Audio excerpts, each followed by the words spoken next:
아까 그 오일 탱커에 대해서 얘기했을 때 북한이 뭐 magnesite, iron ore, pig iron 이런 걸 이제 중국에 이제 들어간다고 하셨는데 why is China in need of these resources? 보통 이제 철광석 같은 경우에는 아마 세계 물품의 80%를 오스트레일리아하고 브라질이 수출을 할 거예요. 근데 이제 최근에 그 중국이 수입하는 것이 많이 막혔기 때문에 할 수 없이 중국 정부에서는 그 중국 내에 있는 제철소들에게 생산을 반으로 줄이게 했어요. 이제 철광석이 부족하니까 제철소가 가동을 50% 줄인 거죠. 근데 그러다가 보니까 지금 이제 각 제철소마다 용광로에 내화벽돌을 이제 쌓게 되는데 그 내화벽돌의 원료가 사실은 마그네사이트예요. 그래서 이제 그걸 수입하겠다라고 아마 북한에다가 얘기를 한 것 같고요. 그리고 그 거래가 성사가 된 거 아닌가. 그리고 이제 4월 이후에 중국과 북한이 북한에서는 중국 대사관 방문하고 중국에서도 북한 대사관 방문해서 굉장히 친하다라고 많이 선전을 했었어요. 근데 실제적으로 그렇게 친한데 주고받은 게 없어요. 주고받은 게 없고 오히려 이상하게 김정은이가 제2의 고난의 행군을 결심했다는 말만 있었어요. 이게 앞뒤가 맞지 않는 거죠. 그리고 중국과 북한이 저렇게 사이가 좋다고 서로가 얘기를 하는데 그 사이 좋은 중국이 뭐 무료로 주는 것도 하나도 없는 거예요. 국경을 건너간 게 없으니까. 그리고 단동에다가 물건은 쌓아놨다 그러는데 가는 물건은 없는 거예요. 퀘스천이죠.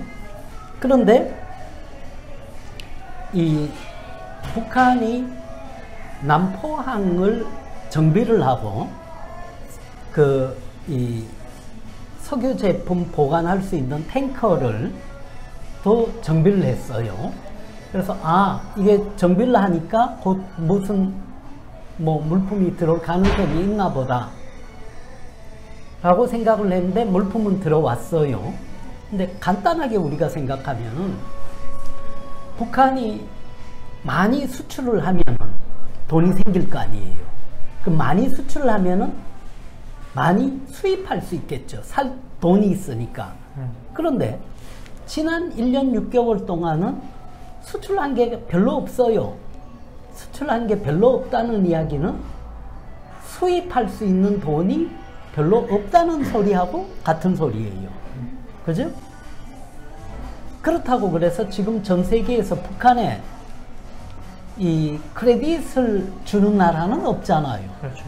그러니까 어느 나라도 그냥은 안 주는데 그러면은 지금 석유 제품이 간다 그러면 뭔가를 팔려고 할 거다. 그런데 인공위성 중에서는 사 세틀라이트라는 게 있어요.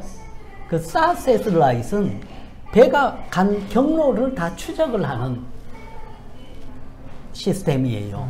그렇기 때문에 과거와 달리 북한 배가 어디서 어디로 이동했다는 것을 감추거나 속이거나 AIS를 꺼도 이제는 추적을 피할 수 없는 상황이 돼버린 거예요.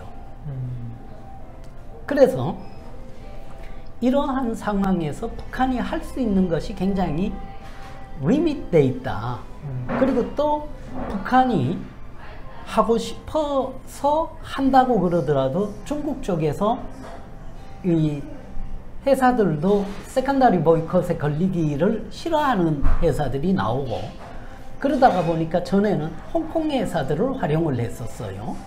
근데 이제는 그 홍콩 회사들도 안 쏘는다, 안 한다, 한 발 물러서니까 이 새로운 방법으로 접근해야지 되는 거 아닌가. 그런데 이 사실 북중 간에 지금 벌어지고 있는 상황은 어떤 면에서 미국과 아무 상관없이 벌어지고 있는 상황이에요. 근데 첫 번째는 중국이 북한을 위해서 중국의 경제적인 이익을 포기하지 않을 것이다라고 저는 생각을 하고 있고요. 두 번째로는 북한 또한 중국을 위해서 경제적인 이익을 희생하기에는 쉽지 않을 거다. 그렇게 보고 있습니다. 그런데 아마 이것도 산수 계산이니까 쉽게 나올 거라고 봐요. 철광석이나 선철이나 마그네사이트가 중국으로 간다면은 아마 선박으로 갈 가능성이 클 거라고 봅니다. 예. 그러면은 예를 들어서 몇 톤이 갔는지가 나오면은 석유 제품을 얼마에 구매했는지를 알 수 있겠죠. 그죠? 계산하면은 산수잖아요. 수학도 아니고. 그러니까 알 수 있을 거다. 그런데 지금으로 봐서는 중국이 이 석유 제품을 싸게 준 거는 아닌 것 같고, 국제 시세보다가. 그 다음에 그렇다고 북한으로부터 선철이나 이 철 제품을 비싸게 사준 거는 더더욱 아닌 것 같다. 중국의 그 Belt and Road Initiative한테 엄청 중요한 제품들이에요, 이게. 그렇다고 봐야지 되겠죠. 왜냐하면은 중국도 사회주의 계획경제 국가잖아요. 중국 정부가 철광석이 부족하기 때문에 제철소들에게 생산량을 50% 줄여라 할 수 있어요. 그렇다고 그래서 중국이 원래 사용할 물량을 반으로 줄여라 하지는 못할 거라고 예상을 합니다. 왜냐하면 계획경제 국가이기 때문에.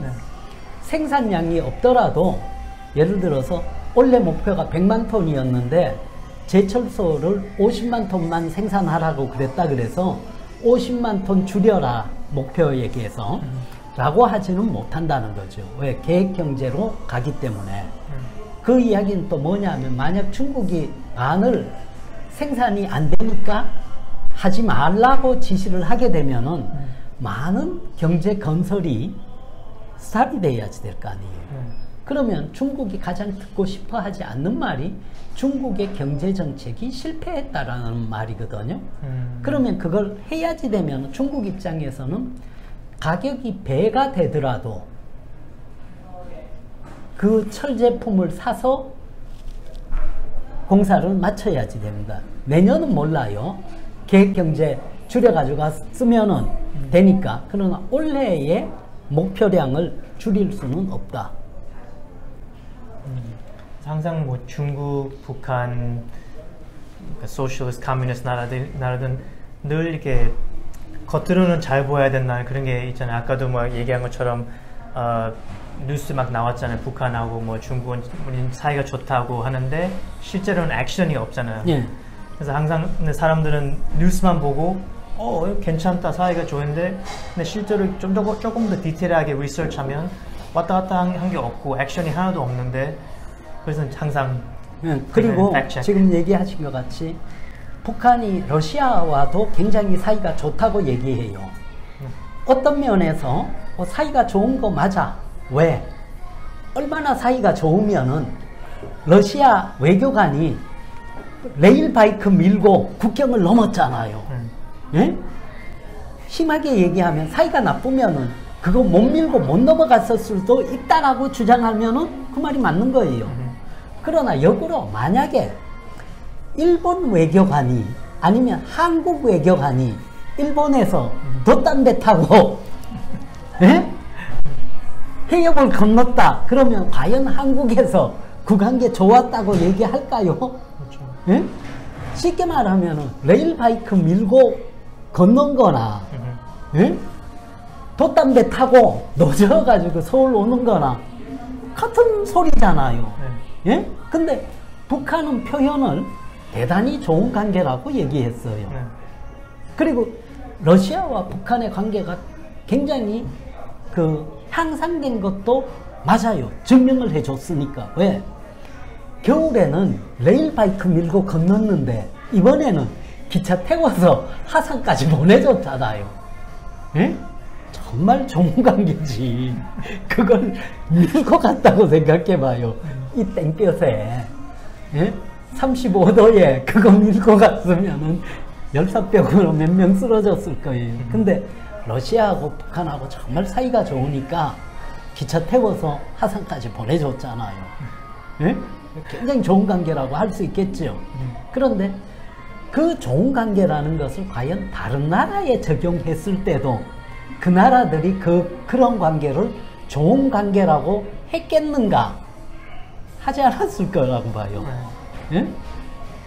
심하게 얘기하면 최악의 경우다라고 하더라도 틀렸다고 주장하기에는 쉽지 않을 거예요.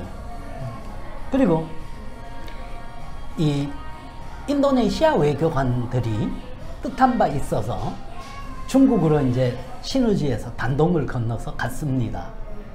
만세를 부르면서 이제야 빠져나왔다 하면서 갔어요. 다행히 인도네시아에서는 북한하고 관계가 아주 좋다 뭐 이런 이야기는 안 했습니다. 그냥 갔죠. 아마 모든 외교관이 다 떠나도 중국은 중국 대사관을 몇 명이 지킬 거라고 생각을 합니다. 예? 지킬 수밖에 없는 첫 번째 이유는 중국 대사관에서는 이렇게 얘기할 수도 있을 거라고 이야기를 봐요. 우리 재산이 있기 때문에 우리는 갈 수 없다. 거기에 비하면은 러시아는 대단한 거죠. 왜? 재산이 있는데도 불구하고 갔으니까. 예? 근데 이 외교 관계는 설명하기 나름이지만은 지금 이 미국을 사이에 두고 북한과 중국이 굉장히 친하다라고 얘기는 하지만 실제적인 관계에서 정말 친한지는 다르게 얘기하면 정말 친한 증거가 뭐냐고 했을 때는 거기에 대해서는 정말 친한가 하는 의문을 가질 수밖에 없을 것입니다. 마찬가지로 중국하고 러시아도 계속 나왔었잖아요. 예전에 막 서로 좋다, 동맹이다 뭐 이렇게 했는데 액션을 없잖아요. 예. 중국과 러시아도 굉장히 친하다고 주장을 하지요. 그리고 여러 가지 외교 문제를 얘기를 해요. 근데 저 같으면은 사실 지금 중국과 러시아의 가장 첨예한 이야기가 가스하고 석유예요. 그러면은 중국이 정말 러시아가 마음에 들면은 한마디만 하면 돼요. 야, 러시아야, 내가 석유하고 가스 국제 가격으로 사줄게. 이 말만 하면은 중국이 정말 러시아하고 친한가 보다. 저는 생각할 거예요. 그리고 똑같은 이야기인데 러시아한테도 야, 네가 정말 중국하고 친하면은 중국이 원하는 대로 석유값, 석탄값보다가 더 싸게 석유하고 가스 공급해줘라. 그럼 내가 러시아가 정말 중국을 좋아하는구나 라고 생각을 하겠죠. 그러나 러시아와 중국은 1990년 이래로 지금 30년 이상을 석유 가격과 가스 가격을 가지고서 협상하고 있습니다. 어디도 양보하지 않았어요. 그리고 그것만 하면은 정말 그 상대방에게 얼마나 친한지를 증명시켜 줄 수 있을 거라고 봅니다.